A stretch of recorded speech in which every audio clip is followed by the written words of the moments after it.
Bismillahirrahmanirrahim. Assalamualaikum warahmatullahi wabarakatuh. Perkenalkan, nama saya Wafik Aziza. Saya dari kelas B3 Manajemen dengan NPM 101219666 Universitas Teknologi Digital. Dengan dibuatnya video ini untuk memenuhi tugas evaluasi tengah semester pada mata kuliah Pendidikan Agama Islam 6. Langsung saja, yang pertama yang akan saya bahas di sini yaitu tentang kematian. Ketahuilah, sesungguhnya orang yang tenggelam dalam urusan duniawi yang penuh dengan tipu daya dan menyintai kesenangannya, pasti hatinya akan lalai dari mengingat kematian.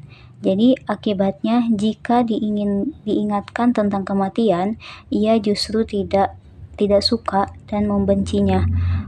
Dan mereka itulah orang-orang yang disinggung dalam firman Allah Ta'ala dalam surat Al-Jumu'ah ayat 8.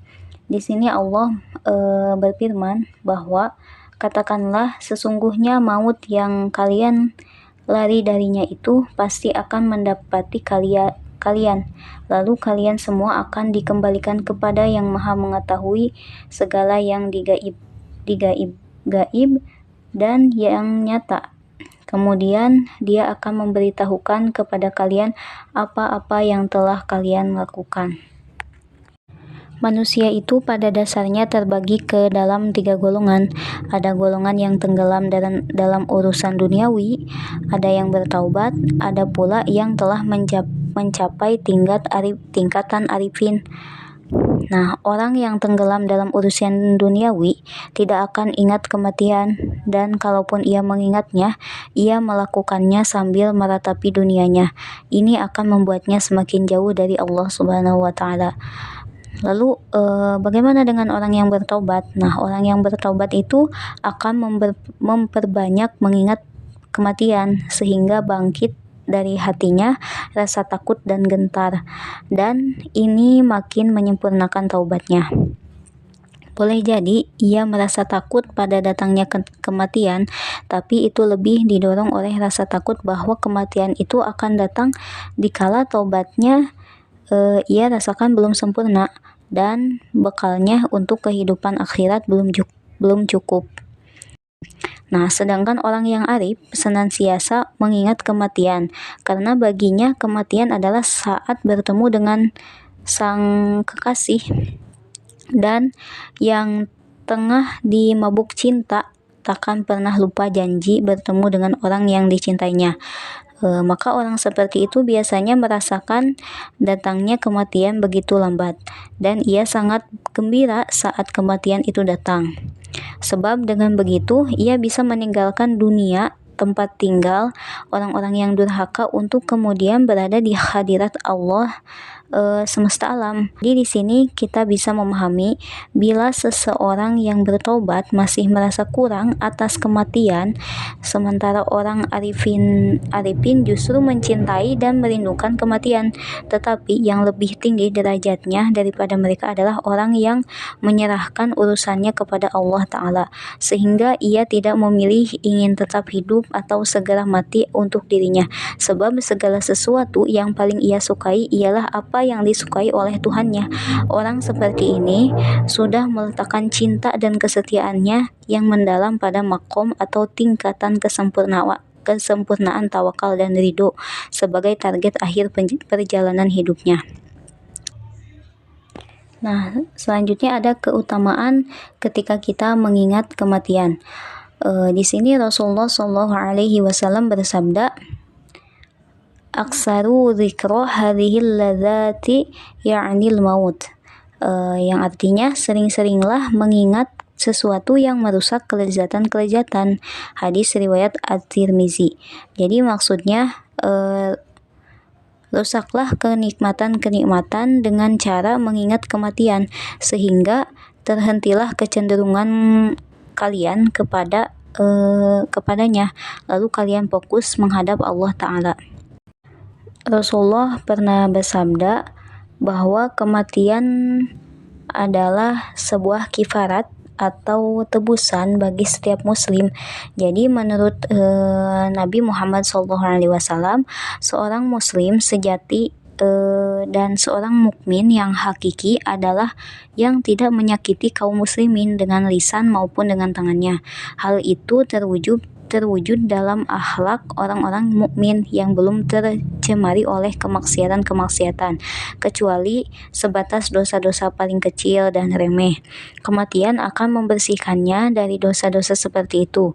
Kematian juga menjadi tebusan baginya jika ia menjauhi dosa-dosa besar dan mengerjakan amalan-amalan yang diwajibkan oleh agama. Lalu ada pula hadis Rasulullah SAW yang mengatakan, sering-seringlah mengingat kematian, karena sesungguhnya hal itu dapat menghapus dosa dan mengikis ambisi terhadap dunia.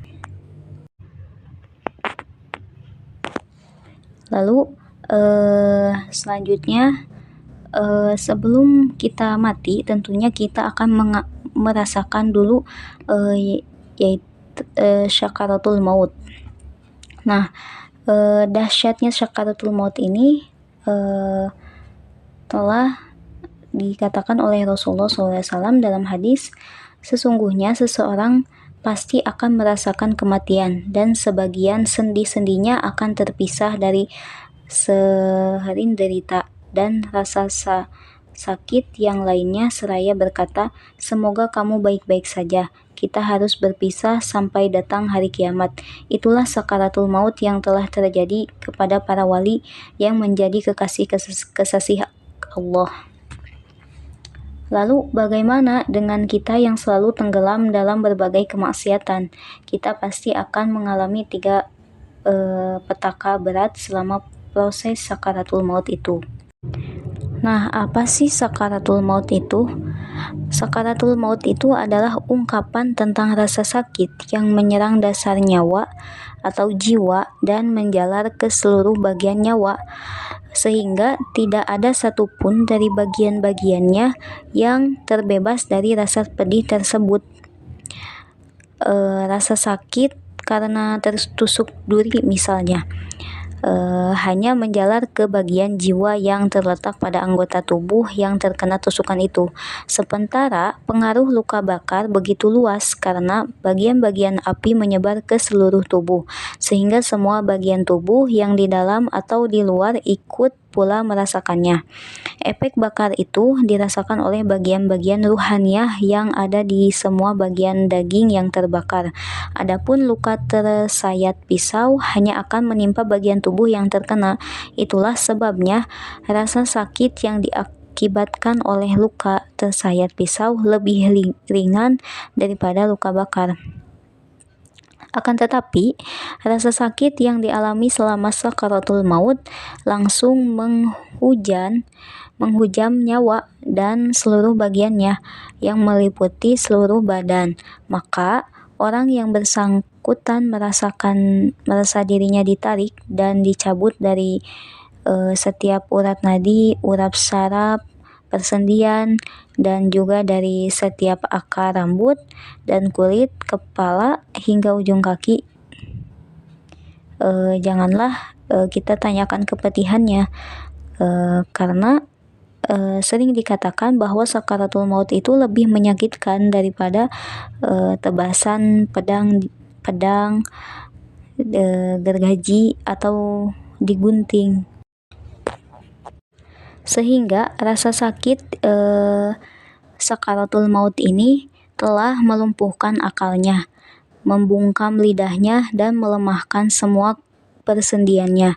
Sebenarnya ia ingin sekali meratap, berteriak, dan menjerit minta tolong. Tetapi orang yang merasakan sakaratul maut tidak kuasa lagi melakukan semua itu. Satu-satunya tenaga yang masih tersisa hanyalah suara, lenguhan, dan desah napas. Ada pula di sini keutamaan sedikit angan-angan. Diriwayatkan oleh Ali karamallahu wajhah, sesungguhnya Nabi SAW bersabda, Ada dua hal yang paling aku takuti menimpa kalian, yaitu menurut nafsu dan banyak angan-angan. Sejatinya menuruti nafsu itu dapat menghalangi kebenaran, dan banyak angan-angan itu sama dengan mencintai dunia.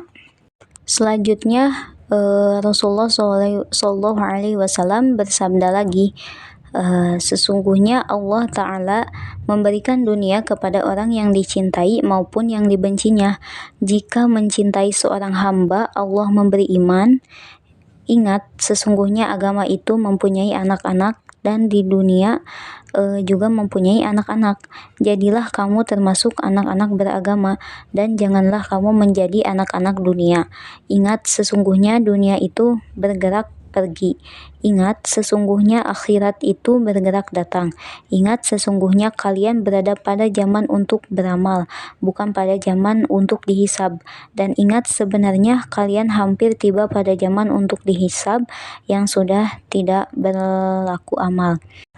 Di sini dapat kita renungi bahwa betapa sering kita melihat orang yang tertipu oleh dunia. Orang boleh bergembira karena yakin bakal selamat dari azab Allah, tetapi sebenarnya yang patut bergembira ialah orang yang selamat dari huru-hara kiamat. Nah, adapun faktor yang menimbulkan kita banyak angan-angan dan bagaimana cara mengatasinya. Yang pertama yaitu cinta dunia. Seseorang yang sudah begitu mencintai dunia, berikut segala kesenangan, kenikmatan, dan pesona-pesonanya, hati pasti merasa berat jika sampai harus berpisah meninggalkannya. Akibatnya, ia enggan memikirkan tentang kematian yang menyebabkan terjadinya perpisahan tersebut. Siapapun yang membenci sesuatu, ia pasti akan berusaha menolak sesuatu itu darinya. Banyak manusia yang terbuai oleh angan-angan palsu. Ia ingin hidup selamanya, kekal abadi di dunia. Yang kedua yaitu kebodohan. Setiap manusia cenderung memandang hebat masa mudanya, sehingga banyak yang menganggap dirinya mustahil mati dalam usia yang masih belia. Orang yang perlu dikasihani ini tidak berpikir bahwa seandainya orang-orang yang sudah tua di negerinya dihitung, jumlah mereka tidak lebih 1/10 jumlah penduduk yang ada. Hal ini disebabkan angka kematian di usia muda jauh lebih tinggi. Kematian satu orang tua berbanding 1000 kematian anak kecil dan anak muda. Tidak sedikit pula yang dibayangkan mustahil kematian akan terjadi dalam keadaan ia sedang sehat walafiat. Kematian tak mungkin terjadi secara mendadak. Orang seperti itu tidak sadar bahwa semua itu sebenarnya bukanlah sesuatu yang mustahil, sebab kalau hal itu tidak mungkin, maka sakit mendadak juga tidak mungkin. Padahal kenyataannya setiap penyakit itu muncul secara tiba-tiba, dan jika dia sedang sakit, bukan tidak mungkin pula akan membawanya pada kematian. Seandainya orang yang lalai ini sedikit mau berpikir dan sadar bahwa kematian itu tidak bisa ditebak, tentu ia akan segera insaf dan bersiap menghadapinya. Kematian itu bisa terjadi pada usia muda atau usia tua, baik di musim dingin ataupun di musim panas, di musim gugur ataupun di musim semi, dan pada siang hari ataupun malam hari.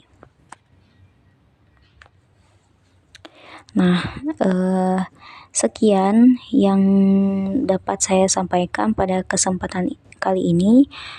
Mohon maaf apabila banyak sekali kekurangannya. Wabillahi taufiq wal hidayah walidwal inayah. Wassalamualaikum warahmatullahi wabarakatuh.